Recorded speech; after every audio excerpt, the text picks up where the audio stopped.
l'ordre du jour.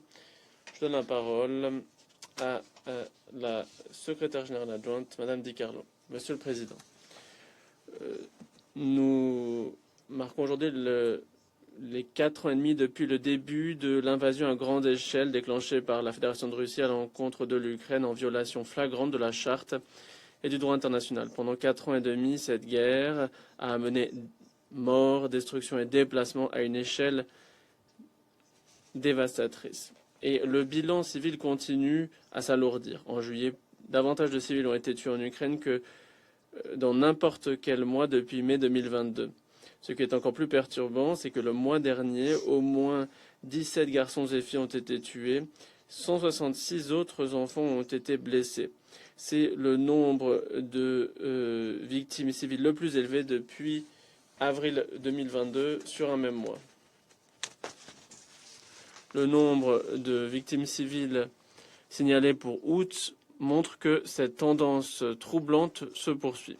Depuis notre séance d'information du mois dernier au Conseil, la Fédération de Russie a intensifié les frappes à grande échelle visant les civils et les infrastructures civiles ukrainiennes.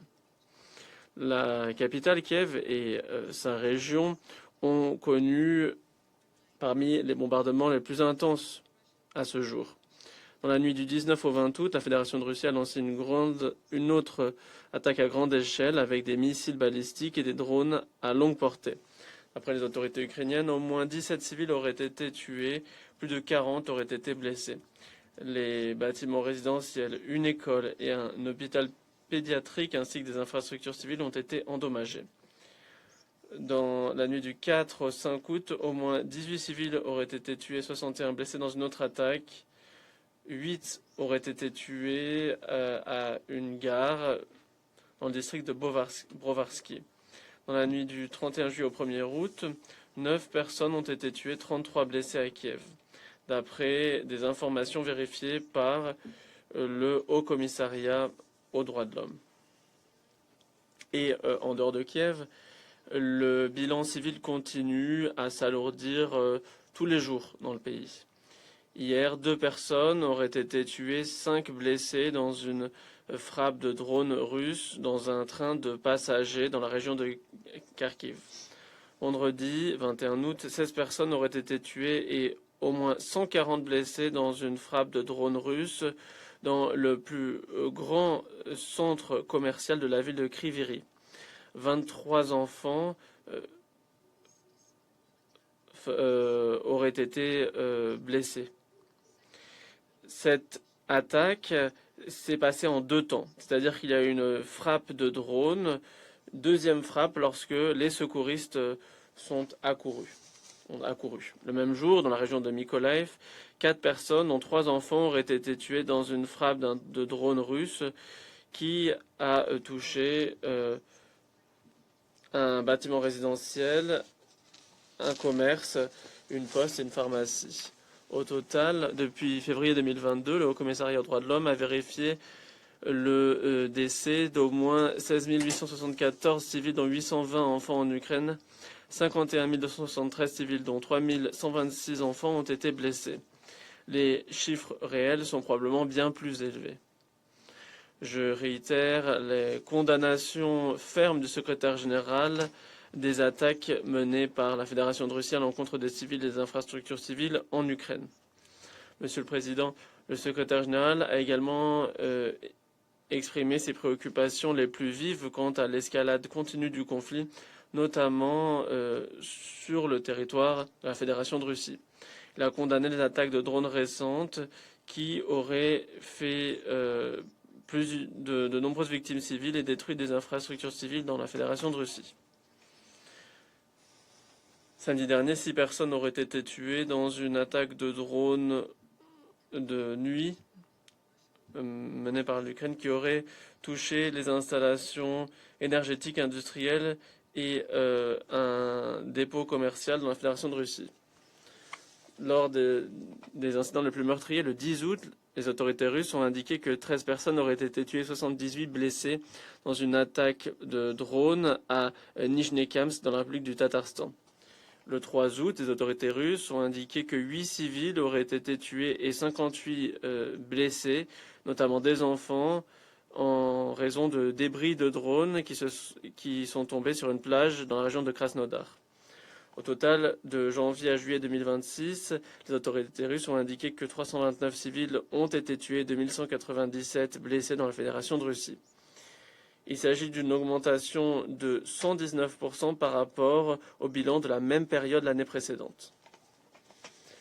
Le droit international humanitaire est très clair.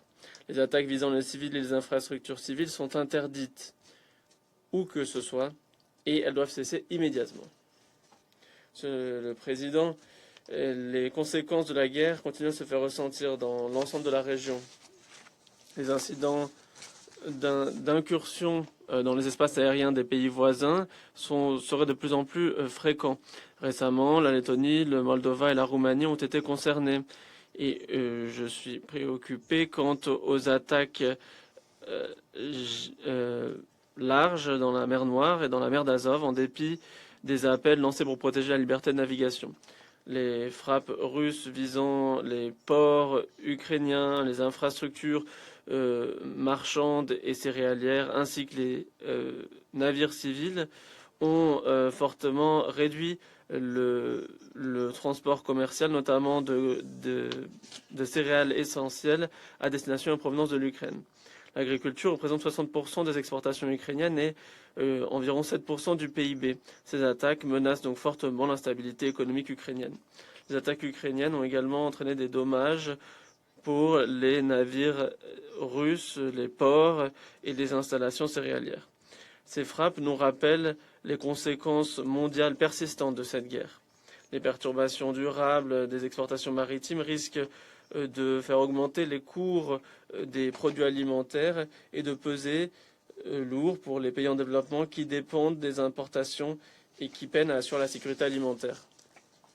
Et les signaux d'alerte sont visibles. D'après la FAO, le cours des céréales internationales a augmenté de 3,4% en juillet. Je réitère l'appel du secrétaire général à toutes les parties concernées de garantir la liberté de navigation conformément au droit international et de protéger les ports civils et les infrastructures maritimes. Ces attaques doivent permettre d'empêcher une autre escalade dangereuse. Monsieur le Président, nous saluons l'échange récent de prisonniers de guerre le 19 août. 103 détenus ont pu être libérés de chaque côté. Toutefois, nous sommes préoccupés par la détention des prisonniers de guerre et de civils qui continuent. Le Haut Commissariat aux droits de l'homme continue à documenter une torture et des mauvais traitements généralisés des prisonniers ukrainiens de guerre et des détenus civils ukrainiens qui sont détenus par la Fédération de Russie. Ceux qui ont été interrogés ont fait état de torture et de mauvais traitements, et ce, fréquemment. Des cas de violences sexuelles, d'après les personnes interrogées, demeurent continue à prévaloir. Le Haut Commissariat aux droits de l'homme a enregistré la mort de 88 prisonniers de guerre ukrainiens depuis le début de l'invasion à grande échelle en raison de tortures ou de mauvais traitements dans les lieux de détention. Dans le même temps, près de la moitié des prisonniers de guerre russes interrogés par le Haut Commissariat aux droits de l'homme ont fait état de tortures et de mauvais traitements. Nous rappelons aux parties de leurs obligations au titre du DIH. Tous les prisonniers de guerre doivent être traités doivent recevoir un traitement humain. Nous appelons à redoubler d'efforts pour garantir la libération de tous les captifs pour eux et pour leurs familles. Monsieur le Président, nous célébrons aujourd'hui le 35e anniversaire de l'indépendance ukrainienne. En ce moment extrêmement difficile dans l'histoire du pays, les Nations Unies continuent à être pleinement solidaires du peuple d'Ukraine. Nous réitérons notre engagement indéfectible et fondé sur des principes en faveur de la souveraineté, de l'indépendance et de l'intégrité territoriale de l'Ukraine au sein de ses frontières internationalement reconnues. En cette journée, nous pensons aux millions d'Ukrainiens et d'Ukrainiennes dont la vie a été bouleversée par la guerre.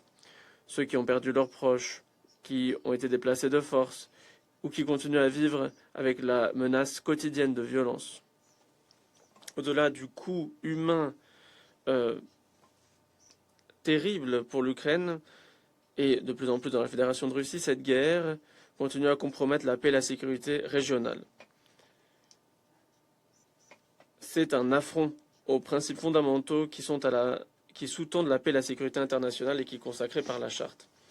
4 ans et demi après le début de l'invasion à grande échelle, il est plus que jamais urgent de mettre fin à cette guerre. Le chemin qui nous mènera à la paix ne sera pas simple, mais sans cela, c'est un engrenage continu de mort, de destruction, de souffrance et d'escalade qui est intolérable.